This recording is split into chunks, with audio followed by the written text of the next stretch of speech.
정조요? 정조 여러분 진짜 미화시킬 것도 없는 사람이죠. 그 도공들 다 굶어 죽인 사람 아닙니까? 도공들 도자기 팔지도 못하게 해서, 그리고 지가 사줄 것도 아니면서 도공들 굶어 죽게 만들고. 뭐 정조 하는 꼬라지 보면 참네. 그리고 나 이제 저 좌파 애들이 말하는 거나 우리나라 역사가 계속 웃기지도 않은 거. 일본이 뭐 미개하게 젓가락을 나무 젓가락 쓰고 뭐 이렇게 해가지고 우리나라 도공들을 자기네들 문명 그걸 위해서 왕창 데려갔다. 여러분 있잖아요. 도자기가 수출 상품이었어요. 수출 상품. 그러니까 우리나라 임진왜란이나 이 병자호란 같은 거 가를 때 누르하치가 모피하고 인삼 팔아가지고 돈 벌었거든요. 그 돈으로 군대 만들고. 일본도 무역하고 이랬던 건데, 그 대항해 시대가 일어나고 세계의 이게 주요 고부가가치 상품들. 그리고 여러분 그때 서양에 우리나라 같이 불가마 1500도 1600도 그 불가마 만들어가지고 도자기 굽는 기술 서양에 없었거든요. 그러니까 얼마나 이게 고가의 상품이었겠습니까? 그래서 이서 도공들 데려다가 그 도공들이 일본 가가지고 조선으로 포로고원 같은 거 할 때 절대로 안 갈라니, 나 여기서 살 거야. 조선에서 있는 사람 대접 못 받아. 뭐 이런 거 아닙니까? 그러니까는 그거 뭐라고 그래야 돼요? 대항해 시대와 그 국제 무역 관계 이런 거에 대해서 싹 다 빼놓고, 일본이 갑자기 일본이 뭐 그냥 전국 시대가 끝나서 그냥 국력이 강해지고 누르하치가 그냥 국력이 강해지냐? 국제 무역 방송에서 강해지는 거지. 그건 하나도 안 빼놓고 그런 건 싹 다 빼놓고 지정학적인 거, 상품 경제의 흐름 이런 건 하나 없고 그냥 우리가 그냥 우리 조상들이 의병을 일으키고 뭐래서 끝까지 버텼어. 남한산성에서 개처발렸어. 이런 것만 가르치니 역사를 안다고 할 수가 있을까요? 교역을 빼고 가르치니. 도자기가 더 웃긴 건 도자기가 그 당시에 세계 무역로에서 최고의 가치를 가지고 있는 그거였는데, 그거에 대해서 조선은 그게 몸이 그거니까. 그거 여러분 그 수은 취치법인가요? 그러니까는 뭐예요? 그 지푸라기 해가지고 만들어가지고 납을 녹여가지고 이렇게 거기다 걸으면 은만 똑똑똑 떨어지고 해가지고 그거 은 채취하고 이런 거 하는데도, 그렇게 해서 대한민국에서 그 은채취법 같은 게 나왔는데도 연산군이 그래서 그거로 돈을 많이 썼거든요. 연산군이 그냥 사치한 게 아니에요. 연산군이 대항해 시대에 우리나라에 그 대항해 시대에 처음으로 그거를 했었던 거라니까요. 그거 누구죠? 연산군 그 애첩 누구죠? 난정아. 그거 누구였더라? 아이씨 기억이 안 나네. 그 연산군 그 애첩한테 저 함경도 쪽 그 은광 개발권을 준단 말이에요. 장녹순애한테 그 은광 개발권을 줘요. 그래서 은광 개발권을 줘가지고 그 은광 개발을 해서 그 돈으로 이게 엄청나게 걔들도 이득을 받고 이렇게 사치를 부리게 되는 거거든요. 그러고 난 다음에 이제 뭐냐면, 그 다음에 전부 다 이제 중종이 들어서고 난 다음에 하지마, 중종만정 들어서고 난 다음에 야 이거 채취하마 막 이런 거거든요. 그러니까 전 세계적으로 은에 대한 수요가 어마어마해지고, 그런 상황에서 은을 가지고 있으면 별의별 상품 교육이, 그때 청나라가 아니라 그때 명나라죠. 명나라에서도 이렇게 교육이 슬슬 이제 전 세계적으로 되는 상황이었는데, 근데 이제 그게 이제 우리는 항상 문제가 있잖아요. 우리나라에서 뭐가 난다 그러면 중국이 뭐라고 그래요? 조공받죠. 그러니까 조선은 광산 개발을 안 해요. 조선이 광산 개발을 안 한 이유가, 광산을 개발하면 그러면 그 소문이 나면 쟤네들한테 뜯기고 괜히 노동력 투입해서 광산을 긁어내야 되는 사태가 벌어지고 여진족이 터져오고 지랄 발광이 나니까 광산 같은 거 개발하는 게 아니고 있어도 없는 거고 그냥 우리는 없는 거야 뭐 이러고 살았던 거거든.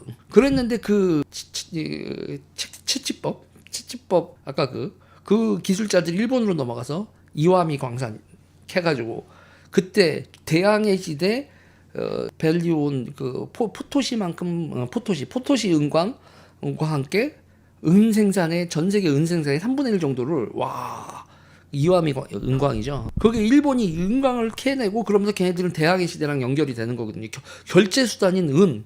그게 중국이 지정은제를 했기 때문에 상품 시장으로서 되게 커지는 거기서, 그러니까 중국은 기축통화국이라는 생각도 없는데 자기네들이 은으로 세금을 받으니까 그게 은이 국제화폐 기축통화처럼 쓰이면서 은광들 이렇게 돼서 중국에 상품들 들어오고, 여기서 그거에 따이완에서도 이제 교역서들이 생기고 그런 거잖아요. 그래서 정성공이 나중에 대만으로 도망갔을 때 네덜란드 요새를 포격을 해가지고 네덜란드 요새를 뺏고 그러는 게, 거기서 네덜란드 사람들이 트레이드 포스트 만들고, 그때가 네덜란드 거였나 포르투갈 거였나 아무튼 네덜란드 요새였지. 그렇게 되는 거 자체가 전부 다 이게 대항해 시대로 이게 다 연결이 돼 있었던 거거든요.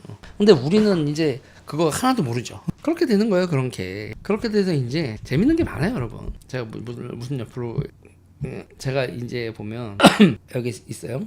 여기서 류쿠 여기서 보면 이런 게 있어요. 여기서 보면 이렇게 조선왕조 실록 이런 거 보면 세종실록 14권이에요. 여기서 사탕 100근을 바쳤다 이런 게 나와요. 세종 때 여기 사탕을 이렇게 바쳤다 이런 게 나오고요. 세종실록 46권 뭐 세조 이런 데다 술이 아니고 사탕이었다 뭐 이렇게 해서 이게 사탕 이런 게 돼서 이게 숙종실록 성종실록 막 이런 게도 나오는데 문종실록에도 사탕이 나오는 게 있는데 류쿠를 해서 그런가? 문종이 아닌가? 문종 때가 아니라 누구 때였더라? 세조 때였나 보다. 아무튼 뭐 우리 엄마 사탕을 했는데 류쿠 애들이 사탕 갖다 주던데 이거 사탕 저거 뭐냐? 사탕수수거든요 여러분. 설탕이죠 설탕.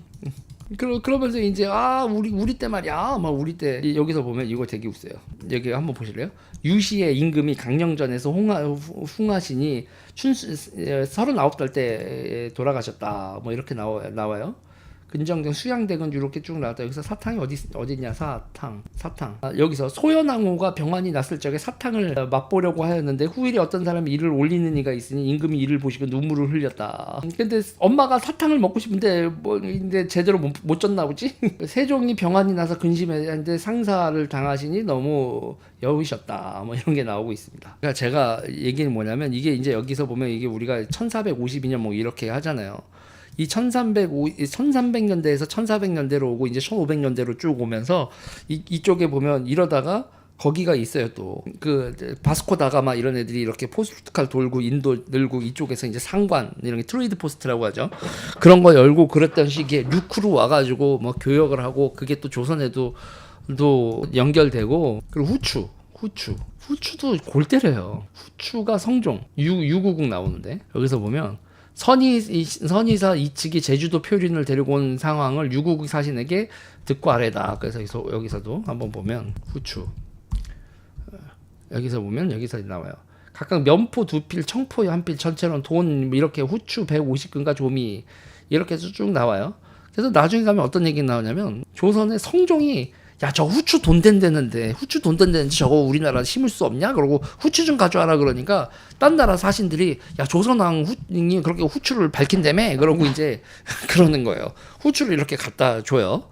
갖다 준데 성종이 아니 이거 후추 말고 후추 나는 그 식물을 가져와라. 후추 열매가 나는. 그러니까 유구국 사신이 아니 저희도 이거를 이렇게 봤는데 이게 저희도 우리가 심어서 나는 게 아니라 오리지널로 어떻게 생겼는지는 저희도 모릅니다. 저쪽에 그러니까는 술라웨시 쪽이죠. 저쪽 남쪽 나라에 가서 그쪽에서 구해온다라고 하는 건데 저희도 이게 어디서 열리는 열매인지는 모릅니다. 그러니까 그러냐? 그러는 것도 나오고 지금 임진왜란 나오기 전에 일본 애들이 와주고 있다가 후추를 확 뿌리니까 거기 이제 기생들이 그 후추 덮치려고 막 난리를 나는 걸 보고 일본 애들이 이거 이 미개한 것들 후추도 모르는 걸 막 이러고 그러니까 일본 애들 임진왜란 하기 전에 정착을 하러 온 애들이 그런 짓도 벌이고 막 이런 게 별의별 얘기 다 있어요. 그러니까 제가 드리고 싶은 말씀은 뭐냐면 우리가 왜 이꼬라지 그러니까 왜 그렇게 식민 지배를 당하고 그리고 이 한국 정치도 지금 이 모양이냐? 대한민국은 이 대항해 시대와 동인도 회사들과 자유민주주의가 성립되는 과정에 그 치열한 트레이드 포스트와 그 부를 차지하기 위한 그 격전의 이 현장에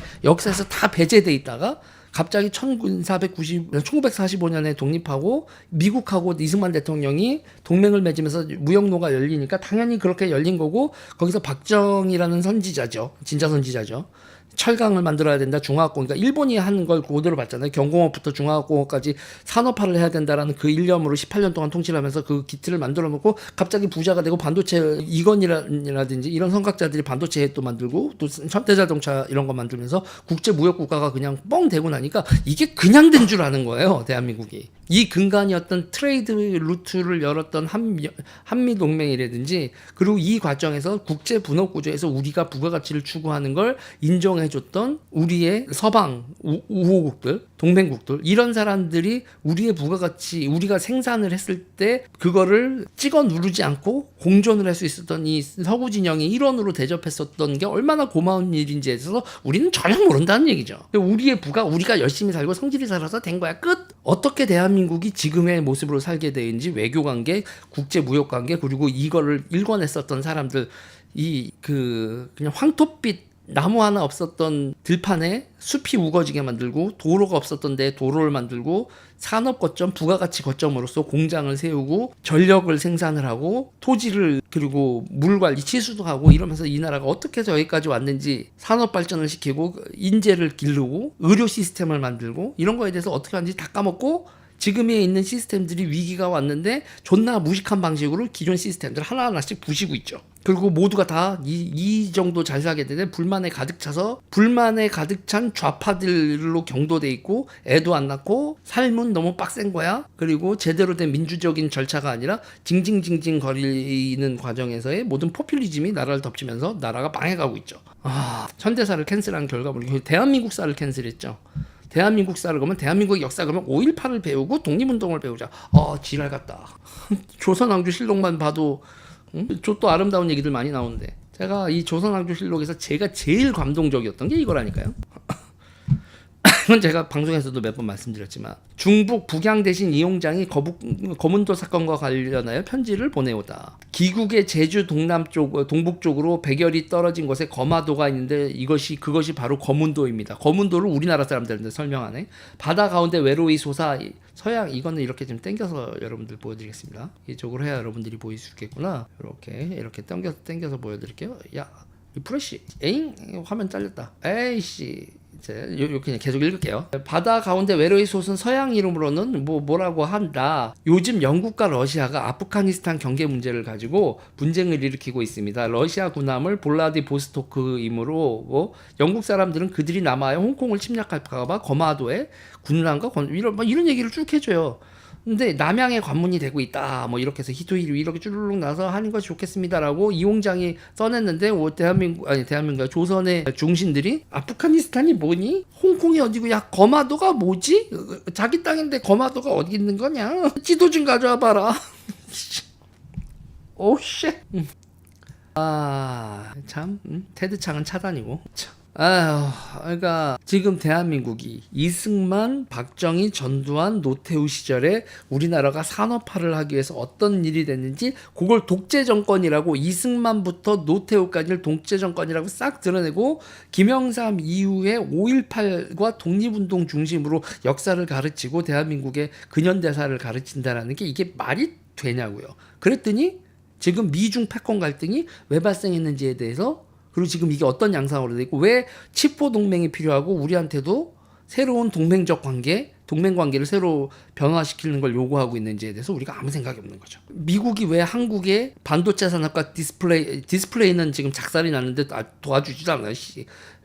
우리의 그 반도체 산업과 조선 산업이 중국으로부터 침탈당하는 걸 미국이 왜 지켜주고 있는지 우리나라 사람들이 모르고 우리 스스로 우리의 반도체 산업과 우리의 조선 산업을 우리가 지킬 능력도 의지도 없죠.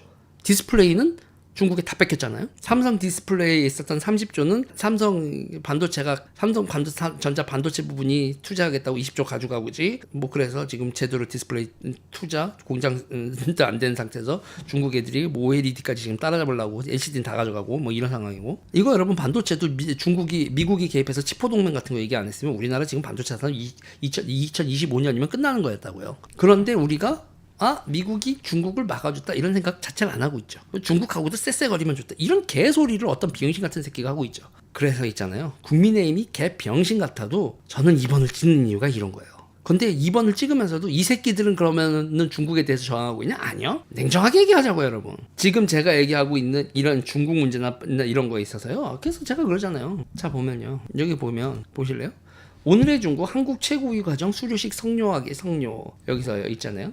오늘의 중국 한국 최고위 그 과정 수료식이 진행되었다. 싱하이밍 대사가 참석해 국민통합위원회 기획문과위원장 최원식 전 국회의원, 취한우 회장 및 각계 원우 이렇게 되어 있는데 이 최원식 국회의원이 누구예요? 지금 국민의힘 출마자. 대한민국에 친중 아닌 왼쪽 오르기고 오른쪽으로 친중 아닌 새끼들이 어디 있어?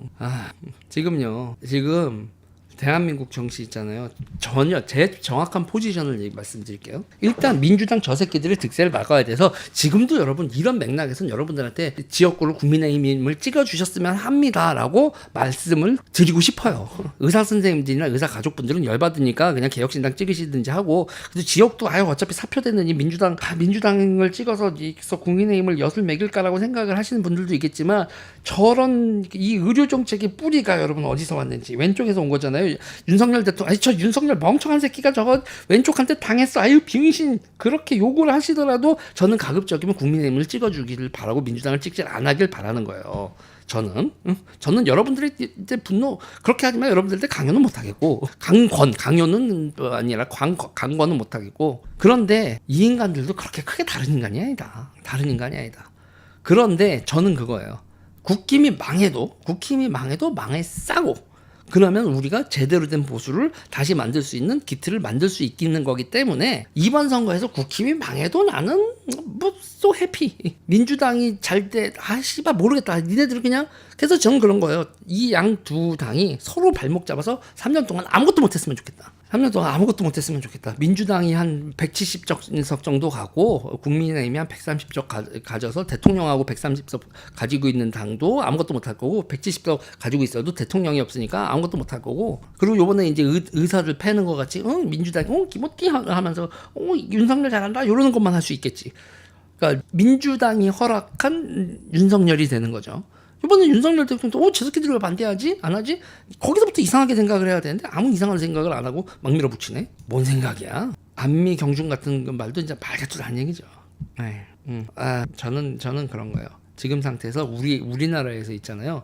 지금 왼쪽이고 오른쪽이고 중요한 게 아니에요. 오른쪽 반중 정당을 세워야 돼요. 오른쪽 반중 정당을 세우는 게 이 시대의 우파의 과제입니다, 여러분. 오른쪽 반중 정당, 정확히 말하면 친미 정당이죠. 그러니까 이 한미 동맹 관계를 중심에 두고 지금의 우리의 라이프 스타일과 교역로와 동맹 관계를 유지하려고 하는, 중국 세력권에 들어가면 죽는다라는 생각을 하면서 그런 식의 인식을 가지고 있는 우파 정당이 필요해요. 그 우파 정당이, 국민의힘이 그런 우파 정당이 안 되면 선택을 하지 않는 것도 우리가 방법일 수 있다. 그러니까 여러분들이 어떤 선거를 해도 이번에 이기든 지든 너무 감정이입하시지 말고, 그리고 어차피 국민의힘은 과반 못하니까 어쨌든 간에 여러분 결과를 보면서 우파 쪽이 제대로 된, 그러니까 다시 대통령도 그렇고 우파 정당도 그렇고 제대로 된 세력으로 우파의 제대로 된 판짜기를 다시 해야 된다라는 생각만 해주시면 감사하겠다.